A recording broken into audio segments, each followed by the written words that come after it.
Yes, reka mbashimire cyane mwe mwese mukurikiye Abuwiz Live, nizere ko meze neza. Mwebwe mwese mwakoze subscribe, uyu munsi tukaba twuje abantu bagera ku bihumbi 3 badukurikira umunsi ku munsi. Mwese turabashimira cyane. Niba utarakora subscribe nawe ushobora kuyikora muri aka kanya kugira ngo ujye ubasha gukurikira amakuru n'amakuru abavugwa hirya no hino ku isi mu bice bigiye bitandukanye. Mbaye ikaze muri amakuru, nge nitwa Abu, n'amakuru ari kuvugwa hirya no hino mu Rwanda, aho urwego rw'ubugenzacyaha mu Rwanda RIB rwafunze abantu 80 barimo umuyobozi mukuru w'uruganda Ingufu Gin bakoraga inzoga z'ibyuma. Umuyobozi akaba na nyir'uruganda Ingufu Gin rwengaga ibinyobwa bisembuye bitujuje ubuziranenge yitwa Samuel Nihanabayo, n'abandi 79 batawe muri yombi bazira gukora ibinyobwa bitujuje ubuziranenge. Samuel uzwi nka Kazungu nyine n'abandi 15 bafatiwe mu mujyi wa Kigali berekanywe na RIB kuri uyu wa 8 Kanama muri mwaka 2026. We yafatiwe hamwe n'abandi babiri bakoraga muri Ingufu Gin barimo umugenzuzi w'ubuziranenge n'ushinzwe umusaruro Oluwatosin Ayayi ushinzwe ibikorwa by'uruganda rwa Caltest na Nutrition Rwanda, nawe yerekanywe mu bafatiwe mu mujyi wa Kigali. Abandi berekanywe barimo abo mu ruganda Ebenezer Hub, Sakaza Foods Enterprise, Urwibutso, African Buffalo, Pifan Company na Lotus Medical Group.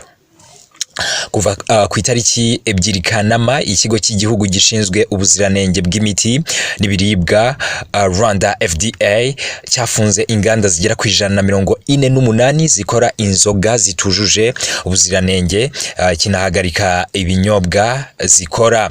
Iki cyemezo cyafashwe nyuma yaho isuzuma rigaragaje ko izi nganda zashyiraga mu binyobwa byazo ethanol idatunganyije neza, yangizaga ubuzima bw'abantu bose bakoreshaga ibinyobwa. Leta y'u Rwanda igaragaza ko kuva muri Mutarama muri uyu mwaka wa 2026 abantu 50 bishwe n'inzoga zitujuje ubuziranenge, mu gihe abagera ku 100 bo bahumanyijwe n'izi nzoga zikaze cyane zizwi nk'ibyuma. Mu gihugu habarurwa abantu bagera ku 11 baba imbata nyine zizi nzoga. Umuvugizi wa RIB Dr. Murangira BCRI yasobanuye ko abari gukorwaho iperereza barimo abakozi bashinzwe ubugenzuzi no gutanga ibyangombwa mu nzego za leta, ba nyir'inganda, abakoraga mu nganda zafunzwe, abayobozi b'inzego z'ibanze n'abakoraga kinyeshyamba. Ati bose bafite icyita rusange kimwe, bahuriye ku kinyabutabire cya ethanol, bakurikiranyweho ibyaha 4: guha umuntu ikintu gishobora kwica cyangwa gushegesha ubuzima bwe, guhimba cyangwa gukoresha inyandiko mpimbano, icyaha cyo kunyereza umutungo no kwigomeka ku buyobozi. Dr. Murangira BCRI yavuze ko mu gukora ibinyobwa bitujuje ubuziranenge, ba nyir'inganda n'abakozi bazo bagiye bakoresha ibikoresho byarangije igihe, bakoresha ibipimo bitemewe bagamije inyungu zabo batitaye ku ngaruka bigira ku baturage. Amagambo yagize ati ubu ngubu hamaze gufatwa abantu 80 mu gihugu hose, 16 tubagaragarije bafatiwe mu mujyi wa Kigali.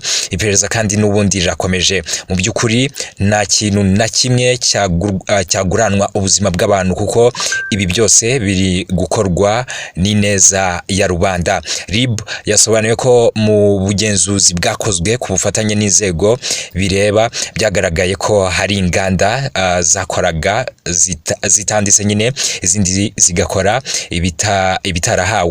ibitarahawe nyine ibyangombwa by'ubuziranenge, izidafite isuku, kudakorera ahabugenewe no kubangamira ubugenzuzi. Duhe comment kuri inkuru, hitunakora subscribe kuri wowe utarakora subscribe wana kuri Abuwiz Live. Aba bantu nibyo koko bitwa abanyenganda, bitwa abashoramari, ariko hari ikintu cyagaragaye, umugambi mubisha.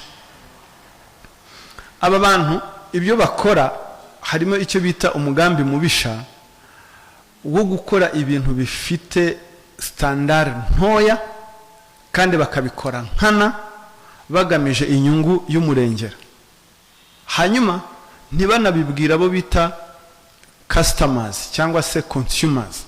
Ibyo nibyo bita mu ndimi ziri technique icyo bita adulteration cyangwa debasement, ari byo bita ngo making a product lower in quality by adding cyangwa using cheaper or unauthorized substances to increase profit without telling consumers.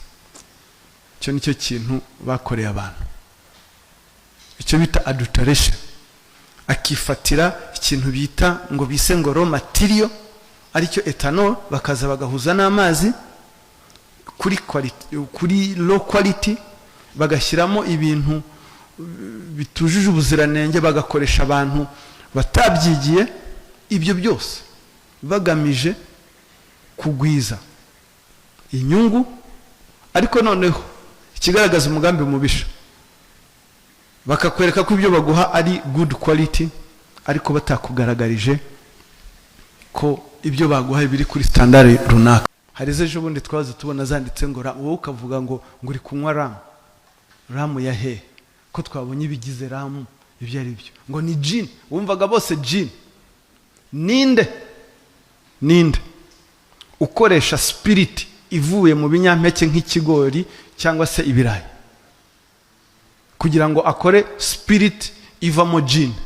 Muri abo bose ninde? Aho rero harumvikana umugambi mubisha, ingaruka zirimo ni nyinshi.